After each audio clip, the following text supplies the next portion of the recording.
ఇంకా చాలా పెనుమార్పు అయితే ఆంధ్రప్రదేశ్లో వస్తుంది. మీరు అందరూ చూస్తుంటారు. వాళ్ళ గూగుల్ డేటా సైన్స్ కానీ కాంటెంట్ కంప్యూటింగ్ రకరకాలు వస్తున్నాయి. ఇవన్నీ కాకుండా వెల్ఫేర్ యాక్టివిటీస్ని డెవలప్మెంట్ని we're able to take them parallelly అది జరుగుతుంది. పబ్లిక్లో పర్సెప్ట్స్ కూడా మారుస్తున్నాం. సాటిస్ఫాక్టరీ లెవెల్స్ కూడా పబ్లిక్లో పెరుగుతున్నాయి. Thanks to both honourable CM PM Modi garu and CM visionary leader like Chandrababu Naidu Pawan Kalyan garu కలిసి చేస్తున్నాం.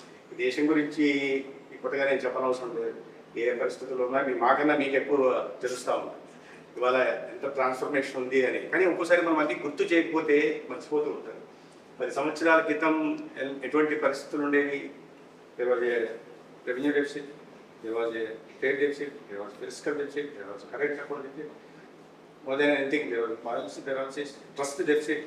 అటువంటి దీంట్లో having inherited A bankrupt economy, Modiji with his visionary leadership, robust foreign policy, out of box ideas, it could transform the otherwise bankrupt economy into one of the largest economies. అప్పుడు మనకి growth rate చూస్తే 4.4 ఉండేది. నేను ఎప్పుడు చెప్తున్నా అంటే compare ఎందుకు చేస్తున్నానంటే మోడీ గారు ప్రధానమంత్రి అయిన దేశంలో పరిస్థితులు ఎలా ఉన్నాయి. గ్రోత్ రేట్ 4.4, ఇన్ఫ్లేషన్ 11 ఉండేది. ఇవాళ ఇన్ఫ్లేషన్ మనం 2% లోపల తెచ్చుకోగలిగాం. గ్రోత్ రేట్ కాన్స్టెంట్గా సమ్వేర్ బిట్వీన్ 7-8, సరే ఇటువంటి పరిస్థితుల్లో కూడా 6+6 అబోవ్ గ్రోత్ రేట్ రిజిస్టర్ చేస్తున్నాం. Thanks to many innovative schemes like Stand Up India, Startup India.